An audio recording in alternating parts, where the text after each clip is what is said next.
नमस्कार दोस्तों, मैं अर्जुन आपका स्वागत करता हूँ हिस्ट्री बाय अर्जुन के यूट्यूब चैनल में। तो दोस्तों आज की हमारी क्लास है कन्नौज के लिए त्रिपक्षीय संघर्ष। दोस्तों आज की हमारी क्लास है कन्नौज के लिए त्रिपक्षीय संघर्ष। तो दोस्तों वीडियो को अंत तक जरूर देखना ताकि सभी क्वेश्चन जो आपको आसानी से याद हो जाएं। साथ ही दोस्तों अगर आप हमारे चैनल पर पहली बार आए तो हमारे चैनल को भी सब्सक्राइब कर लीजिएगा, साथ ही बेल आइकन को प्रेस कर लीजिएगा ताकि हमारे आने वाले वीडियो का नोटिफिकेशन आप तक पहुँचता रहे। चलिए दोस्तों वीडियो को स्टार्ट करते हैं।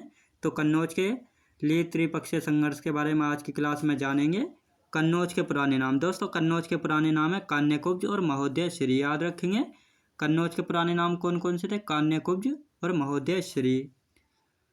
कन्नौज के त्रिपक्षीय संघर्ष में दोस्तों किन तीन वंशों ने जो है भाग लिया था? गुर्जर प्रतिहार वंश ने, पाल वंश ने, राष्ट्रकूट वंश ने। तो गुर्जर प्रतिहार वंश की तरफ से जो है किस शासक ने कन्नौज के लिए त्रिपक्षीय संघर्ष में जो है भाग लिया था? वत्सराज ने लिया था प्रतिहार वंश से, पाल वंश से धर्मपाल ने और राष्ट्रकूट वंश से ध्रुव ने। तो ये तीन वंश थे और ये तीन शासक थे जिन्होंने जो है कन्नौज के लिए त्रिपक्षीय संघर्ष में जो है भाग लिया था।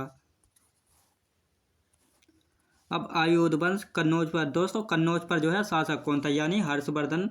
जब वर्धन वंश था कन्नौज की गद्दी पर, कन्नौज की गद्दी जब खाली हो गई वर्धन वंश के बाद तो कन्नौज पर कौन आया था? आयुध वंश आया था। आयुध वंश वर्धन वंश के बाद आया था। गद्दी के लिए संघर्ष दो भाइयों के बीच, यानी आयुध वंश में जो है गद्दी के लिए दो भाइयों के बीच जो है संघर्ष हुआ। इंद्रायुध और चक्रायुध के बीच जो है संघर्ष हुआ था, जो कि आयुध वंश के दो शासक थे, यानी दो भाई थे जिनमें जो है आपस में गद्दी के लिए जो है दोनों भाइयों में संघर्ष हुआ था।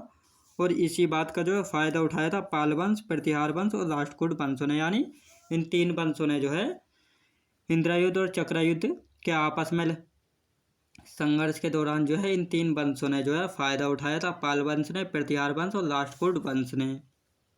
अब देखते दोस्तों इन्होंने फ़ायदा कैसे कैसे उठाया था त्रिपक्षीय संघर्ष को। सबसे पहले प्रतिहार वंश के शासक वत्सराज ने जो है शुरू किया और इंद्रायुध को जिताकर गद्दी पर बैठाया। यानी जब आयुध वंश के चक्रायुध और इंद्रायुध के बीच जो है संघर्ष चल रहा था तो त्रिपक्षीय संघर्ष को जो है सबसे पहले गुर्जर प्रतिहार वंश के शासक वत्सराज ने जो है शुरू किया था और इंद्रायुध को जो है जिताकर जो है गद्दी पर बैठाया था। अब जैसे ही वत्सराज ने जो है इंद्रायुध को जिताकर जो है गद्दी पर बैठाया तो फिर पाल वंश की तरफ से दोस्तों धर्मपाल ने इंद्रायुध को हराया और गद्दी पर जो है चक्रायुध को बैठाया। जब धर्मपाल ने जो है इंद्रायुध को हराया और गद्दी पर जो है चक्रायुध को बैठाया। इंद्रायुध किसके पक्ष में था? तो वत्सराज के पक्ष में था। जब वत्सराज को जो है धर्मपाल ने हरा दिया तो सीधी सी बात है वत्सराज के जब दोस्त को हरा दिया तो वत्सराज और अब बीच में जो है धर्मपाल के बीच युद्ध होगा। तो धर्मपाल ने जो है जब इंद्रायुध को हराया और गद्दी पर चक्रायुध को बैठाया तो फिर वत्सराज ने जो है धर्मपाल को हराया। यानी फिर वत्सराज और धर्मपाल के बीच युद्ध हुआ जिसमें जो है वत्सराज ने धर्मपाल को हराया। तो ये दो वंश हो गए। अब तीसरा वंश आता है दोस्तों राष्ट्रकूट वंश। अब ये तीनों जो है कन्नौज के लिए लड़ रहे थे। यानी पाल वंश की तरफ से कौन था? धर्मपाल था। प्रतिहार वंश की तरफ से वत्सराज। अब बचे राष्ट्रकूट वंश। तो राष्ट्रकूट वंश की तरफ से जो है ध्रुव था जिसने जो है वत्सराज को हराया। यानी राष्ट्रकूट शासक वत्सराज ने, ध्रुव ने जो है वत्सराज को हराया। यानी वत्सराज को किसने हराया था? ध्रुव ने हराया था। राष्ट्रकूट का शासक था। दक्षिण से उत्तर की तरफ जाने वाला वह विजय प्राप्त करने वाला प्रथम शासक कौन था? तो ध्रुव था। लेकिन बाद में जो है नागपट द्वितीय ने जो है कन्नौज पर पूर्ण अधिकार कर लिया, जो कि गुर्जर प्रतिहार वंश का शासक था। याद रखेंगे राष्ट्रकूट शासक ध्रुव ने जो है वत्सराज को हराया था और राष्ट्रकूट शासक ध्रुव जो है दक्षिण से उत्तर की तरफ, यानी दक्षिण से उत्तर की तरफ जाने वाला पहला शासक था और विजय प्राप्त करने वाला भी पहला शासक था। किस वंश से था? राष्ट्रकूट वंश से था। क्या नाम था दोस्तों? ध्रुव नाम था। लेकिन बाद में जो है नागभट्ट द्वितीय ने कन्नौज पर जो है पूर्ण अधिकार कर लिया। नागभट्ट द्वितीय किस वंश से संबंधित था? गुर्जर प्रतिहार वंश से जो है संबंधित था। तो दोस्तों त्रिपक्षीय संघर्ष को शुरू किसने किया था? प्रतिहार वंश के शासक वत्सराज ने। और अंत में परिणाम किसके पक्ष में आया था कन्नौज का? तो गुर्जर प्रतिहार वंश के पक्ष में जो है कन्नौज जो है अंत में चला गया था। ये संघर्ष जो है कुल मिलाकर दोस्तों 200 वर्षों तक जो है चला था। याद रखेंगे। अब आते हैं दोस्तों पाल वंश। आज की क्लास में दोस्तों पाल वंश पढ़ेंगे और कल की क्लास में जो है प्रतिहार वंश और राष्ट्रकूट वंश के बारे में जानेंगे। तो पाल वंश के बारे में देखते हैं आज की क्लास में। अब आता है नंबर 1 आता है पाल वंश, जिसका शासनकाल जो है 750 से लेकर 1174 ईस्वी तक रहा था। यानी पाल वंश ने जो शासन किया था 750 ईस्वी से लेकर 1174 ईस्वी तक जो है किया था।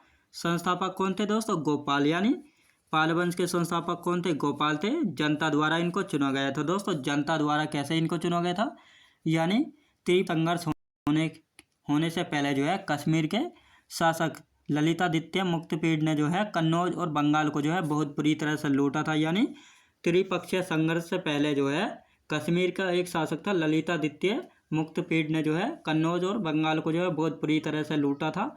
यानी बंगाल में जो है अराजकता जो है फैली थी, यानी मारकाट का माहौल था। तो इसी बीच जो है जनता अपना बचाव यानी अपनी सुरक्षा करने के लिए जो है एक नेता चुनना चाहती थी। इसी बीच जो है गोपाल जो है जनता के बीच एक नेता उभर कर सामने आया। तो इसी कारण जो है जनता ने गोपाल को जो है अपना नेता चुन लिया और इसी कारण जो है पाल वंश की जो है नींव रखी गई। यानी पाल वंश की स्थापना की किसने? गोपाल ने। और इनका शासनकाल रहा था दोस्तों 750 से 1174 ईस्वी तक। राजधानी क्या थी दोस्तों पाल वंश की? पाल वंश की राजधानी थी मुंगेर। मत्स्य न्याय को खत्म किया दोस्तों, मत्स्य न्याय को खत्म किया किसने? गोपाल ने जो है मत्स्य न्याय को खत्म किया। दोस्तों कहीं कहीं गोपाल की उपाधि के रूप में भी जो है मत्स्य न्याय को दिया गया है, कंफ्यूज नहीं होना बिल्कुल भी। ओदनपुरी विश्वविद्यालय बनवाया दोस्तों, ओदनपुरी विश्वविद्यालय किसने बनवाया था? गोपाल ने बनवाया था। कहाँ पर? बिहार में। याद रखेंगे। तो गोपाल के बारे में बस इतना ही इम्पोर्टेंट है कि इसको जो है जनता द्वारा चुना गया था, राजधानी थी मुंगेर। गोपाल ने मत्स्य न्याय को जो है ख़त्म किया, ओदनपुरी विश्वविद्यालय ये को जो है बनवाया था। दोस्तों कहीं कहीं ओदनपुरी मठ भी जो है दिया होता है, लेकिन आपको ओदनपुरी जो है याद रखना है। तो ये कहाँ बनवाया था? ये बिहार में बनवाया था।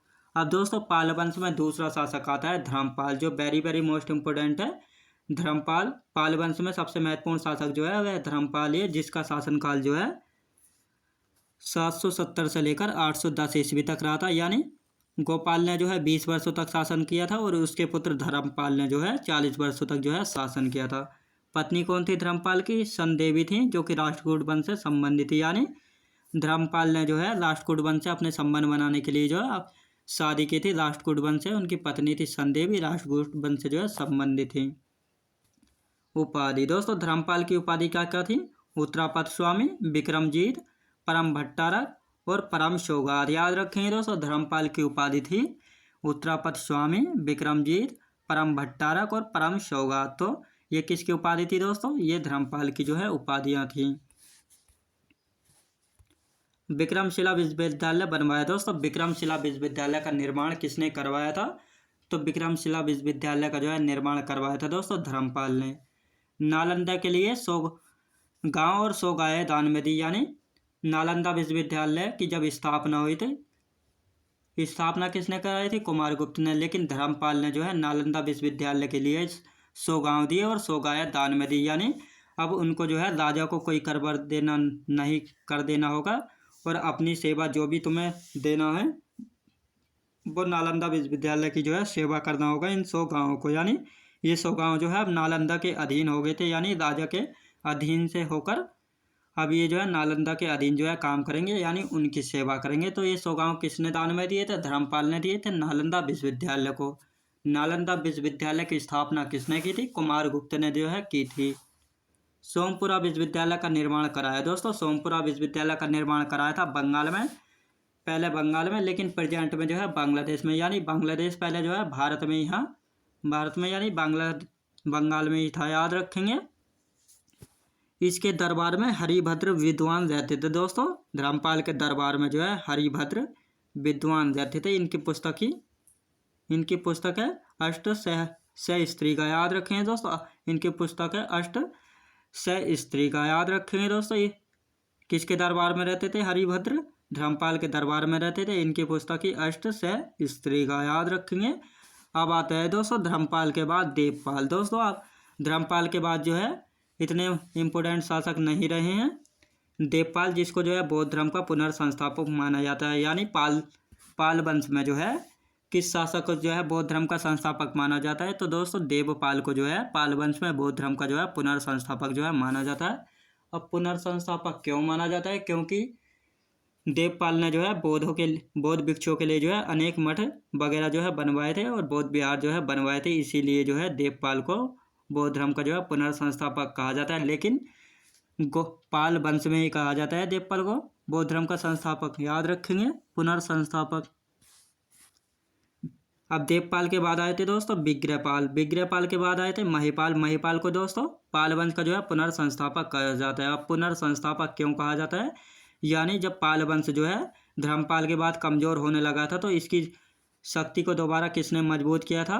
तो ये मजबूत करने का काम किया था दोस्तों महिपाल ने, तो इसीलिए जो है इनको पाल वंश का जो है पुनर्संस्थापक जो है कहा जाता है। अब महिपाल के बाद आए थे दोस्तों रामपाल। रामपाल के बाद आए थे गोविंदपाल। तो गोविंदपाल जो है दोस्तों अंतिम शासक थे। याद रखेंगे दोस्तों अंतिम शासक याद रखेंगे। फर्स्ट शासक जो है अधिकतर पूछे जाते हैं, याद रखेंगे। पाल वंश का अंतिम शासक कौन था? तो गोविंदपाल जो है पाल वंश का अंतिम शासक था, याद रखेंगे।